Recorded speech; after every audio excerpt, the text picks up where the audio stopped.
What if I told you? Our words, your thoughts, even your imagination are shaping your reality right now?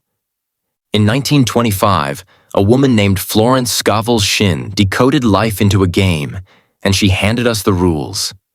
This isn't just another self-help book. It's a spiritual guide to unlocking faith, manifestation, and destiny alignment.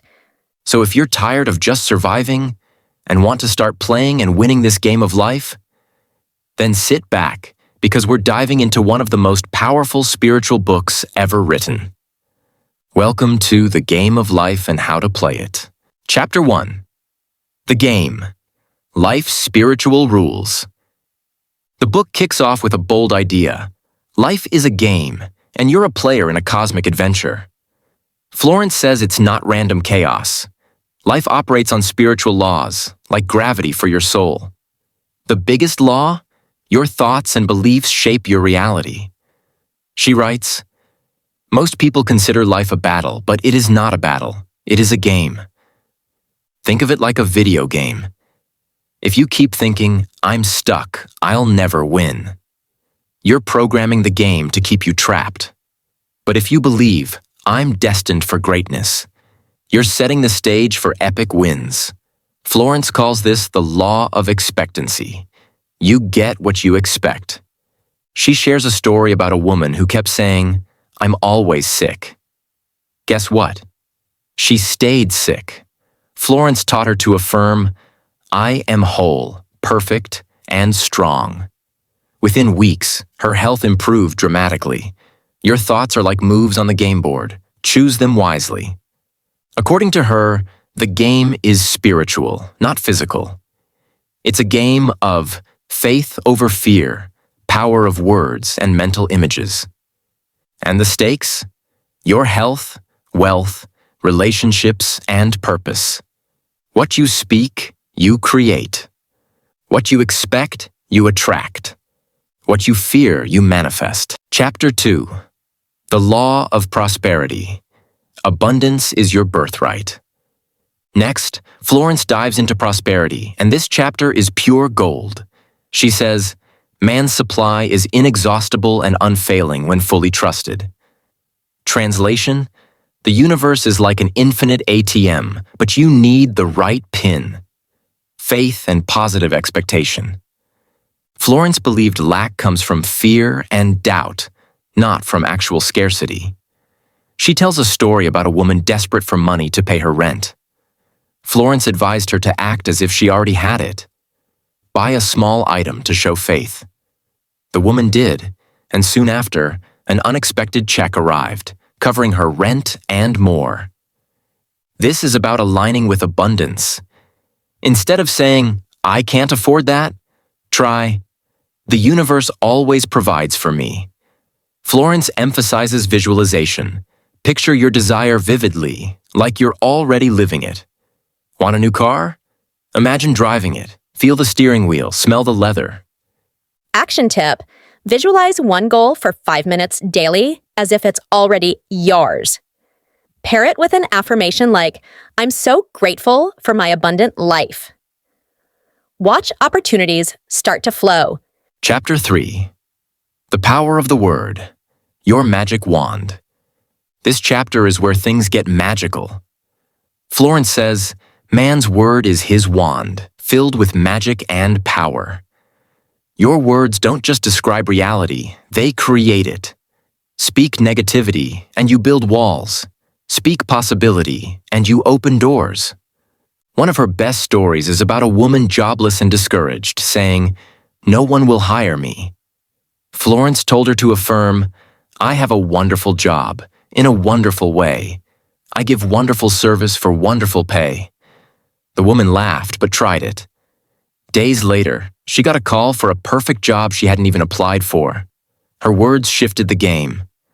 Florence teaches to speak as if your desire is already here. Don't say, I hope I get a promotion. Say, I'm so grateful for my amazing promotion. It's like casting a spell for success. Action tip: for one day, catch every negative word you say. Replace it with a bold, positive affirmation.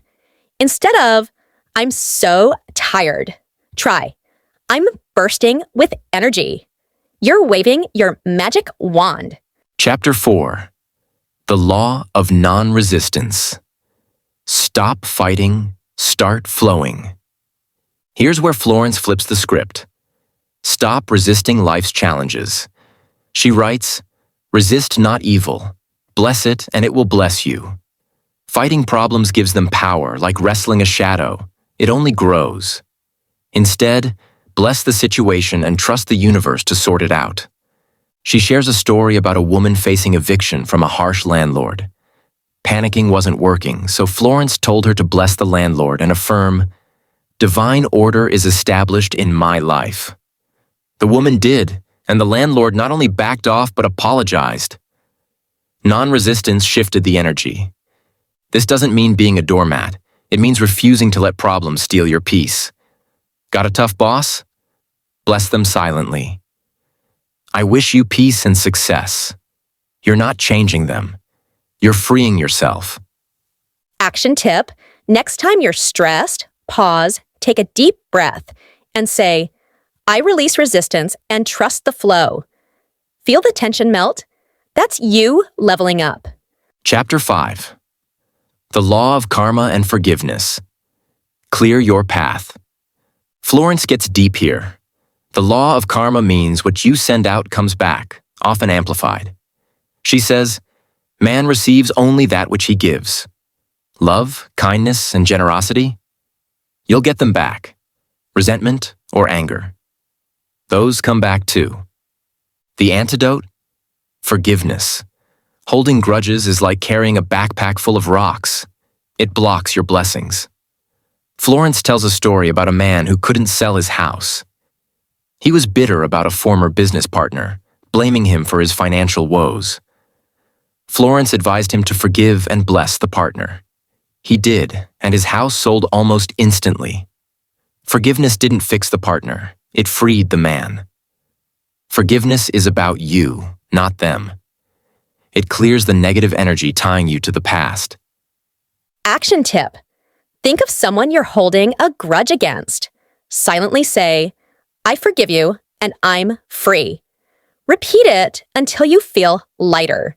You're clearing space for miracles. Chapter 6. Casting the Burden and Divine Guidance. This chapter is all about faith and intuition. Florence says, cast the burden upon the Christ within and go free. This means trusting a higher power, God, the universe, your higher self, to handle what you can't. It's about surrendering worry and listening to your inner guidance. She shares a story about a woman who needed money urgently. Instead of freaking out, she prayed for guidance and felt a nudge to visit a specific store. There, she ran into an old friend who offered her a loan without her asking. That's divine guidance, those gut feelings that lead you to miracles. Florence's trick? Ask for what you want, believe it's coming, and act like it's already here. Want a new job? Start preparing. Polish your resume, dress for success. She calls this active faith. Action tip. Next time you're stuck, ask, what's my next step? Listen for that quiet inner voice. It's like the universe whispering cheat codes for your game. Wrapping it up. How to play the game of life. So, how do you win the game of life? Florence gives you a playbook. Master your thoughts. Expect the best, and the best shows up. Wield your words. Speak as if your dreams are already here. Flow, don't fight. Bless challenges instead of resisting them. Forgive freely. Clear out resentment to make room for blessings. Trust divine guidance. Act with faith and follow your intuition. Life is not a battle, but a game. Play it with faith, with joy, with purpose, and you will win every time. If this video helped you, drop a comment.